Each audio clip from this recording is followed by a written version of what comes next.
Il est 7h25 et l'archive Sud Radio ce matin est indestructible parce qu'il y a des morts qui ont quand même un petit goût d'impossibilité, comme si l'homme avait trop longtemps pas appartenu au décor pour pouvoir vraiment disparaître, comme si au fond on se disait tous la même chose.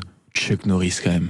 Mais ça peut pas mourir. Et pourtant si Chuck Norris est mort le 19 mars, à 86 ans, touré des siens, a annoncé sa famille. Figure des films d'action américains, champion de karaté, star de la fameuse série culte Walker Texas Ranger, il laisse derrière lui bien plus qu'une filmographie. C'est une silhouette, une démarche, des figures acrobatiques et quelques punchlines mythiques comme Attention où vous mettez les pieds.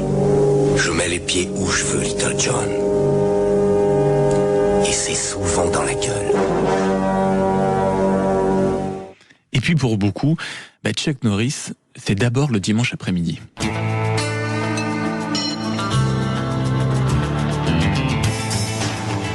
Une télévision allumée un peu trop fort, le générique de Walker Texas Ranger, un prétexte idéal pour s'éclipser de la table du déjeuner familial et un parent qui normalement, je dis bien normalement, fuyait sur le canapé pour s'effondrer, faire une petite sieste. Les grands coups de Santiago dans des bagarres morales où le bien américain triomphait toujours proprement, virilement, texanement, une Amérique simple, musclée, presque rassurante. Bref, une Amérique qui se regardait comme un vieux fauteuil. On savait exactement où l'on s'asseyait. Et puis, il y a eu l'autre vie de Chuck Norris, la vie sur Internet, les fameux Chuck Norris Facts, cette mythologie absurde qui a marqué toute une génération, dont je fais partie. La seule chose qui arrive, par exemple, à la cheville de Chuck Norris, c'est sa chaussette, ou encore Chuck Norris est le seul homme à posséder une Bible dédicacée, sans oublier le fameux Chuck Norris peut ressusciter un angle mort. Et à propos de punchline culte, pour sourire en ce dimanche matin, je vous propose d'écouter l'une de ses dernières grandes apparitions cinématographiques. Nous sommes dans le film Expendables 2, sorti en 2012, son dernier grand rôle au cinéma. Le film réunissait Stallone, Schwarzenegger, Jean-Claude Van Damme, Dolph Lundgren, Jason Statham, enfin bref, un pur film de bourrin, vraiment à l'américaine. Et dans l'archive que vous allez entendre, faut imaginer une petite ville en ruine et déserte après 10 minutes entières de coups de feu, d'explosions et d'ennemis envahissant l'écran comme une armée mexicaine.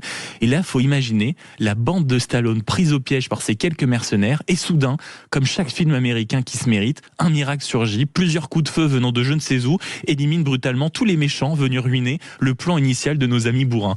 Sortant petit à petit de leur plan pour constater que la faucheuse est passée par là, dans l'incompréhension, l'équipe de Stallone voit soudain, dans l'horizon fumant, apparaître une ombre familière.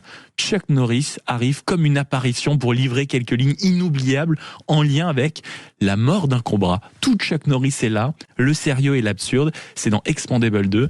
Et à Chuck Norris, on dit à tous nos dimanches après-midi qu'on a passé grâce à lui, c'était bien.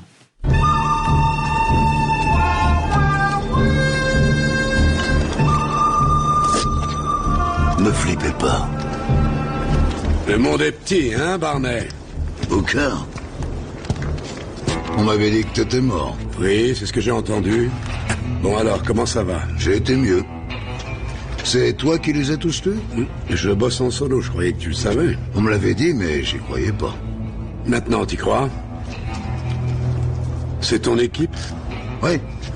Gunnar, Toll Road, Al César et Maggie. Booker. C'est celui qu'on appelle le loup solitaire? Oui, avant, oui. Mais je me suis sociabilisé. Pas tant que ça. J'ai entendu un autre truc. On dit que t'as été mordu par un cobra royal. Oui, c'est vrai. Mais après 5 jours d'agonie épouvantable, le cobra est mort.